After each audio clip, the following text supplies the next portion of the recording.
Give My Love to Rose by Michael Sieve. Fade in.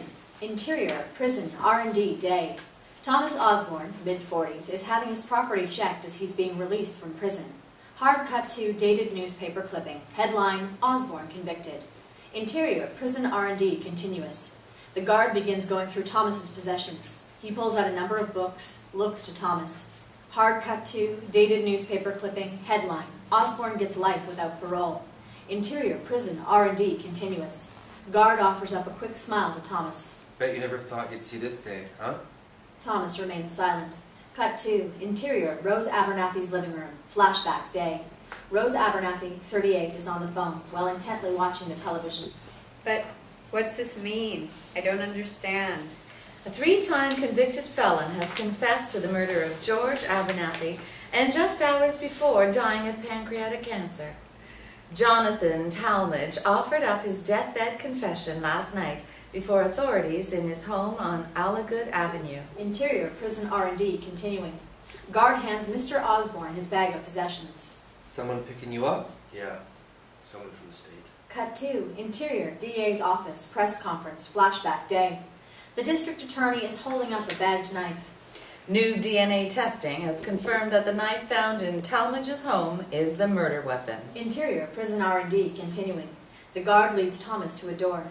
You gonna get some of that money? You know, for wrongful persecution. They hand out fat checks for that kind of thing. I guess. Cut to interior, Abernathy home, flashback, night. Rose Abernathy stands wide-eyed before his flat screen.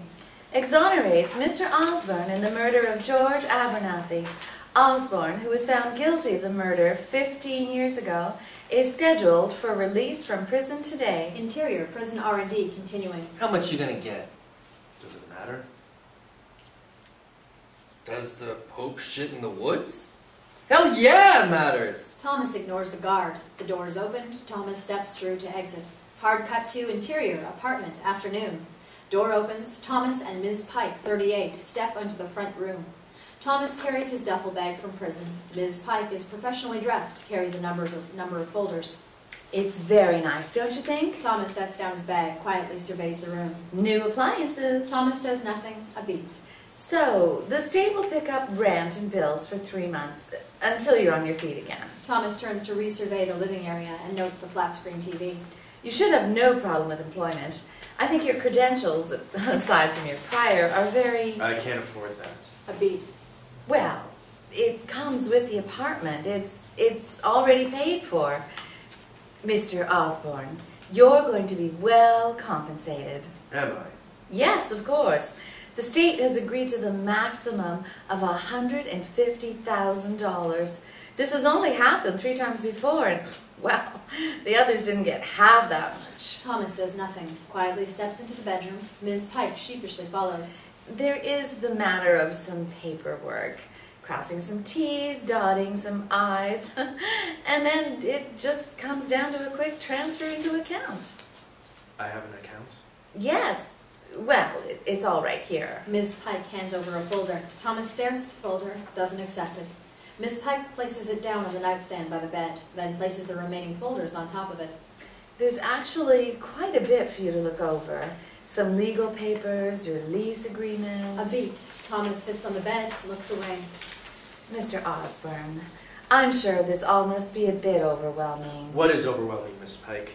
Is getting a life sentence for a crime I didn't commit? After that, it's all just whelming. Ms. Pike is discomforted. She looks around nervously. I understand, Mr. Osborne. Well, if you need anything else, please don't hesitate to call me. I have a phone. Yes, of course you do. We had it turned on yesterday. Ms. Pike reaches for her purse, pulls out a business card. That's my number. Just call me anytime, day or night. Thomas quietly accepts the card. So, is there anything else I can help you with right now? Yes. I need to find someone. Fade out. Interior, law offices of Wyman, Terrell, and Kendall, day. Rose Abernathy and attorney Harris Kendall, 50s, sit at the end of a table at a law office, formally dressed. Rose is apprehensive. Across the room, a door opens. A secretary escorts John Wells, 50s, and Thomas into the room. Thomas is moderately dressed, gaunt, ghostly. He and Rose make immediate eye contact. Harris stands and motions the two to the seat opposite him. John Broussard, we spoke on the phone. For the record, I am entirely against this. For the record, 16 years is much longer than it sounds. Harris is humbled, looks away, then to Thomas. Mr. Osborne. Mr. Kendall, Mrs. Abernathy. Rose says nothing, keeps a cautious eye on Thomas. The three men take a seat. So what is this about? I was asked by the state to consult with Mr. Osborne. After hearing what he had to say, I agreed to help him deliver a message. Rose and Harris look to one another, then back to John. Thomas looks around, clearly discomforted. Is this about a message? Well, yeah, we just... Mrs. Abernathy has been worried sick since I called her about this. Why in God's name couldn't you just email me the damn message? It's not a message for you, Mr. Kendall. It's a message for her. Rose nervously tries to speak up. I don't. Harris signals her to refrain from speaking. What makes you think Mrs. Abernathy has any interest in a message from Mr. Osborne? It's not a message from Mr. Osborne. It's a message from Mr. Abernathy. Harris contains his fury poorly. Look, I don't know what sort of prison yard seance Mr. Osborne was part of, but this meeting is over. He gave me a message This is highly disturbing.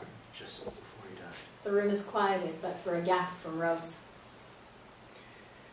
He gave you a message to give to his wife, and you didn't think to mention this before?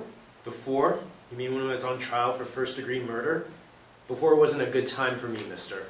As well, Mr. Osborne was prohibited from any contact. This should have come up at trial. I can't presume to speak for Mr. Osborne's court-appointed attorney. Well, you should try. He said it might be damaging to my case, that it might come across as manipulative. A beat, Harris leans back in his chair. Well, I do not like the sound of that. It's okay, Harris. Rose and Thomas exchange another glance. This one less anxious, more amenable. I think you've deserved your chance to be heard. Thomas is humbled, lowers his head. Fine. If Mrs. Abernathy is agreeable, then let's get it over with. Thomas reaches for a nearby pitcher of water, pours a glass of water, sips. When I found him, he was cut up pretty bad. Thomas looks to Rose, then to John, regretting his choice of words. It's okay, Thomas. Go on. I didn't know what to do. I tried to stop the bleeding, but then it seemed most of the bleeding had already stopped. I kept calling to him, but he wouldn't wake up. Thomas takes another sip of water, a beat. The wedding ring. Rose gives a visible jolt. I remember seeing the wedding ring. For a moment, it was all I saw. I still see it now. The ring? I had no idea who he was. I mean, who can spot their own city councilman from a lineup? But I saw that ring. I knew what it meant. You see, I have one too. Thomas holds up his ring finger, holds back a tear, a beat. I didn't know what to do. I thought maybe something like mouth to mouth, so I leaned in, and that's when he opened his eyes. Mr. Osborne, if you're just here to repeat your testimony. Let him finish. But we've already heard it. Rose glares at Harris. Harris relents. The two look back to Thomas. Thomas takes another sip of water. The way he looked at me, he looked like he was at peace, like he was beyond the pain. That's the only way I can think to describe it, and I've had a lot of time to think about it. There's the start of a sob from Rose. I asked him if he had a phone to call 911. He just looked at me. So that's when I went through his pockets to find his phone. But you never called. Instead, you took his watch. He gave me the watch. And you expect us to believe that? Whether or not you believe it is irrelevant. A beat as Harris is checked. He said his brother gave it to him. Said his brother was a dick. Rose chuckles. Thomas looks at her with some confusion. I'm sorry. Rose looks to Thomas, then to Harris in explanation. No, it's true. His brother... A beat as Rose puts away her smile. Said I could have it, so long as I deliver a message to Rose. Rose's eyes widen in anticipation. A message? He said he cut himself shaving that morning when he met you. And that if he hadn't, he'd show up at the grocery store just 10 minutes earlier, or later.